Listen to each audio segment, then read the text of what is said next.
माझ्या कातड्याचा जोडा जरी शिवला तरी माझ्या गुरुचा उपकार भेटू शकत नाही, हे ध्यानात घ्या. कारण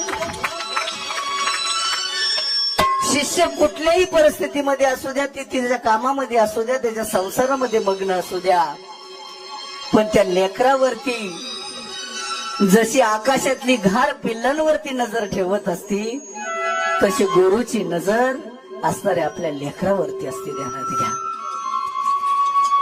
येणाऱ्या संकटाची चाहूल सांगणारा गुरु असतो, दुःखाच्या प्रसंगी मायेचा पदर डोक्यावर ठेवणारा गुरु असतो,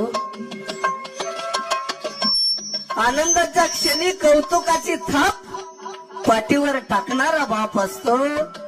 माझ्या लेकरांचा मी दुआ आहे, या गोष्टीचा मला सार्थ अभिमान आहे. कारण त्याचं कारण आहे, भक्ती लक्ष्मीची बी केली जाते,